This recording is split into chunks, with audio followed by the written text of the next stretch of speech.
Estamos de vuelta aquí en Opinión 21. Insistimos, familias homoparentales, conquista o regresión, el tema de esta noche. Carlos, ¿qué decirle a la comunidad homosexual, a la comunidad LGBT, sobre su existencia, sobre su presencia ante la palabra de Dios? En realidad, como decía Antonio, hay que respetar, y respetamos profundamente, pero Dios tiene principios amovibles, no se pueden mover. Y dentro de estos principios, pues tenemos que ir a ver qué dice la palabra de Dios. Y entonces, si vamos al libro de Levítico, por ejemplo, en el capítulo 17, dice la palabra de Dios, el capítulo 18, en el versículo 22, y los tiene con versículos para que podamos estudiar y entender bien lo que dice. Dice el versículo 22, no te echarás con varón como con mujer, es abominación. Esto lo dice Dios. En nuestro concepto, en el concepto muy personal mío, esta situación de desviaciones sexuales, no dentro del diseño de Dios, que es un hombre y una mujer, lo consideramos como, pues no queremos decir enfermedad, sino como algo anormal, como el borracho, que está bien que te tomes un trago, pero llega el punto en que ya te controló esto y ahora te ha destruido tu vida la borrachera, o la envidia, o los celos, o el homicidio, ¿sí? Entonces lo consideramos tenemos nosotros individuos que han salido de esto, que lo han visto como una desviación terrible que tuvieron en su vida, entraron a la palabra de Dios y con el poder de Dios cambiaron sus vidas. Inclusive hay un predicador específico que tuvo eso y ahora tiene una mujer y 3 hijos y está predicando la palabra de Dios. Y además muy rico, porque además ha cobrado sus conferencias, no sé si hablemos del mismo, pero cobra sus conferencias $100, entonces bueno, se ha hecho rico. Pero bueno, ¿es una desviación, Antonio? No, ¿Es algo que se puede curar de lo que se puede pasar, que se puede superar? La homosexualidad, cualquier forma de expresión de la sexualidad, y no lo digo yo, lo dicen los gremios sexológicos a nivel mundial. La Organización Mundial de la Salud en 1990 quitó la homosexualidad como una patología. Previo lo hizo la Asociación Psiquiátrica Americana en el 74, donde se quita totalmente de los catálogos de patologías, de enfermedades, la homosexualidad o la no heterosexualidad. Hay que ser muy claros. Pero el Estado tiene que proteger a los individuos, a las comunidades, a las sociedades y en este caso a las familias, ¿no? Porque todas estas familias pagamos impuestos, quienes estamos aquí. Somos ciudadanos, ciudadanas, y nuestros hijos ya están dentro de nuestras familias. Yo tengo un hijo que amo, que quiero, junto con mi esposo, y bueno, yo no quisiera que por un fundamentalismo de ese tipo lo violentaran. Por eso estoy aquí, platicando contigo y con el compañero Carlos. Carlos, si las familias homoparentales, primero como parejas, buscan un bien común, si los padres que encabezan una familia homoparental buscan también el bien de sus hijos, ¿esto no es bien visto por el Dios? ¿Esto no es bien visto por Dios? No es que no sea bien visto por Dios o no. Dios ama al pecador. Él aborrece el pecado. Cualquier desviación a sus normas, yo no puedo plantar semillas de limón y pretender sacar peras de un árbol. Hay un diseño y ese diseño lo hizo Dios, ni me preguntó cómo lo haría, sencillamente él dijo, así va a ser. Yo soy nada más derivado de ese diseño, y tú también, y Antonio también. Y dentro de eso, pues cualquier desviación nos va a llevar a grandes problemas que los hemos tenido, guerras y odios, y que vienen no solamente por la situación sexual, sino por lo que traemos adentro nosotros, porque todo eso sale de adentro, los malos pensamientos, las fornicaciones, la envidia y los celos, y todo eso sale. Entonces él mismo dice, necesito poner un orden, y este es el orden. Te sales de estos lineamientos, se te va a caer la casa. Entonces no es cuestión de odios o de restricciones de que tenemos que quitarlos a todos esos, porque no, sino poner un orden. Tú no puedes cargar una pistola y matar a Alejandro porque él te dijo algo, porque si no vas a sufrir las consecuencias. Y así es toda la vida. Lo mismo, imagínese, sucede con los jóvenes. Bueno, cuando uno es joven, como gay, que se descubre diferente al resto o a la mayoría, que a ese jovencito, a esa jovencita se le imponga ser lo que no es, lo que no quiere ser. Yo Ese creo- es el gran debate. Yo creo Porque que es un derecho de estos jóvenes, de estas personas. Bueno, yo como hombre homosexual, ya casi llegando a los 50, le puedo decir, o sea, fue la peor etapa de mi vida. La mejor etapa de mi vida es ahorita que me quiero, que me amo, que vivo con derechos con mi hijo, con mi esposo, donde le estamos dando una educación con valores a mi hijo, pero valores democráticos, no valores conservadores, valores democráticos. Pero realmente no es intolerancia de lo que queremos hablar, sino es de tratar de comprender por qué fue eso, porque el diseño no fue así. A la edad de mes y medio del feto en el vientre de su madre está determinada la sexualidad. Todos son mujeres, todas. Y en mes y medio o 2 meses algo pasa en el cerebro de este ser viviente que cambia a ser hombre o continúa a ser mujer. Y es un diseño muy definido. Y la ciencia está, perdón que lo interrumpa, la ciencia está por decirnos si la herencia genética, si el XY se le cayó una patita o no sé qué se le puso. La ciencia está estamos muy cercanos a saber por qué la orientación sexual del más o menos el 10% de la población no es heterosexual. Pero yo le digo algo, más allá de la explicación religiosa, más allá de la explicación de la ciencia, están los derechos de las personas. Y esos no se pueden vulnerar por preconceptos o por prejuicios, o aún diciéndonos la ciencia que es un error genético, lo que sea, aún fuera eso, yo no lo aceptaría.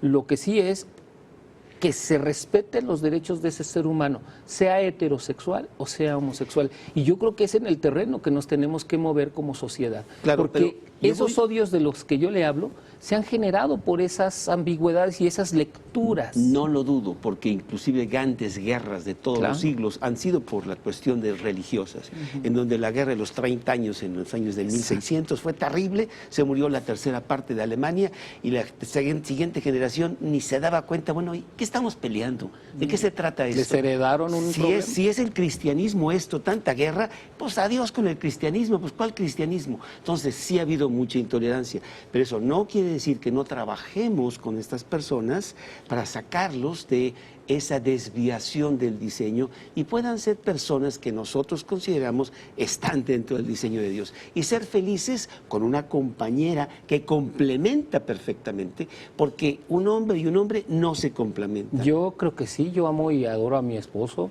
y conozco muchísimas parejas y tan es así que, bueno, el mundo democrático, la gran mayoría de los países democráticos, pues tienen leyes que protegen a las comunidades LGBTTI de esos países, la gran mayoría, por Eso desgracia. Más eso no quiere decir que está bien. Si la casa está chueca y no se cae, eso no quiere decir que la casa fue bien hecha. Si está chueca, está mal. No, sí, pero el diseño sigue siendo el mismo. ¿Y cuál podría ser la problemática, Carlos, de que 2 hombres, 2 mujeres se amen o que 2 hombres o 2 mujeres críen a un hijo? En realidad, yo creo que la problemática entre 2 hombres y 2 mujeres, ellos mismos, quizá no hay tanto problema, pues ellos hacen lo que ellos quieren. El problema viene con los hijos, en donde los hijos quieren entrar a un mundo determinado, normal, en donde yo tengo un padre, en donde tiene ciertos conceptos que Dios le dio, y a una madre que tiene otros, el instinto maternal, el sufrimiento del dolor, el cariño que el padre a veces no da porque él es mucho más objetivo, y muchas otras cosas que hace que se complementen estos dos, y el niño no recibe nada de eso. Y no lo digo nada más de 2 personas casadas homosexuales, lo digo también del divorciado, que el pobre está tratando de sacar al hijo, siendo él el padre y la madre, y no es el diseño. Bueno, Entonces sí trae consecuencias en ese aspecto de la siguiente generación. yo creo que para todos esos mitos que se han construido culturalmente, hay que tener información objetiva. Por eso yo hice este libro, que ya te obsequié y le obsequio al compañero con mucho gusto, Muchas gracias. en el que planteamos esos prejuicios que culturalmente se han construido.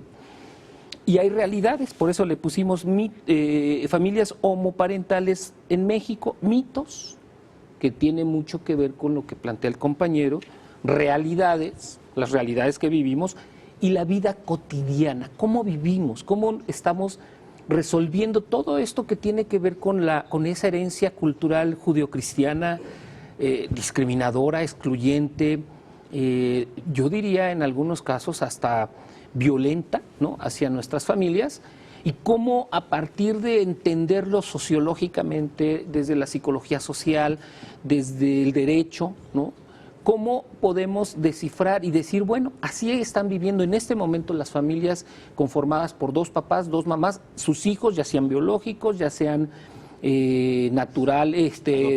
adoptados, como en el caso de mi hijo, adoptado. Y a partir de ahí podemos entender mejor cómo estos prejuicios que hemos heredado y que a veces es muy difícil quitarlos porque los hemos mamado culturalmente a través de pues, la historia, pero la realidad es otra. Yo tengo 2 hijos ya en Estados Unidos, ahora saliendo adelante y volando solos. Yo tengo 5 hijos, de los cuales 3 son adoptados. Okay. Y queremos darle las armas para que puedan desarrollarse en la sociedad y ser lo mejor que Dios les ha dado con sus talentos, arquitectos, doctores, o lo que Dios quiera. Y esas armas vienen de la familia, no vienen del conocimiento o de qué tantos títulos tienes, porque puedes tener muchos títulos, pero también puedes tener una bola de complejos terribles de tu casa. Vienen de la familia, y la familia está conformada por un hombre y una mujer.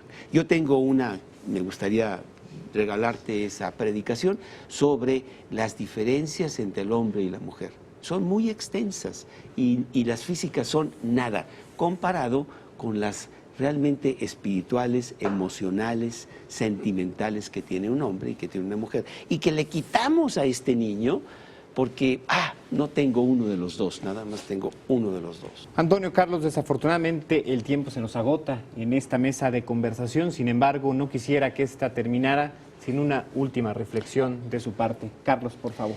En realidad, mi reflexión es de que yo no tuve o he tenido esa desviación, pero tengo otras muchas, no sé, celos y amarguras y cosas de mi vida, y todas se fueron planteando, todas se fueron disolviendo, todas se fueron resolviendo con la palabra de Dios. Hace 33 años que yo le pedí a Dios perdón por la manera como yo era, y Él ha cambiado mi vida totalmente, al punto de que pues con una mujer tengo 5 hijos, y pues recomiendo altamente ir al libro del autor de todo esto, del universo y de nosotros mismos. Antonio, una última reflexión. Estoy muy feliz de vivir en una ciudad como la Ciudad de México, que le ha apostado a la igualdad, a la democracia, a respetar los derechos de quienes no somos heterosexuales, a permitirnos a muchas familias tener a nuestros hijos en un marco de derechos y de apostarle a que ojalá que en todo el país se pudiera hacer, porque por desgracia no solamente, nada más somos 3 estados los que hemos legislado al respecto, que nuestros diputados y diputadas en todo el país se pongan las pilas y respondan a la lógica de un estado laico, no un estado confesional, donde nos regimos como estado laico por la Constitución, y que hay un artículo primero constitucional que habla de la no discriminación hacia nadie, entre ellos a quienes somos homosexuales, lesbianas, bisexuales, transgénero y transexuales. Amo a mi hijo, amo a mi esposo, y como todas las demás familias quiero seguir teniendo los mismos derechos que el resto de la población. Antonio, Carlos, muchísimas gracias por habernos ayudado a platicar sobre este tema el día de hoy. Como usted puede ver, la conversación apenas comienza. ¿Qué le parece? Si usted es parte de ella y le damos continuidad a través de las redes sociales, hágalo a través del hashtag Opinión21, a través, claro, de la cuenta @capital_21. Muchísimas gracias por participar en esta emisión más, y lo esperamos la próxima semana con un tema diferente. Gracias, buenas noches.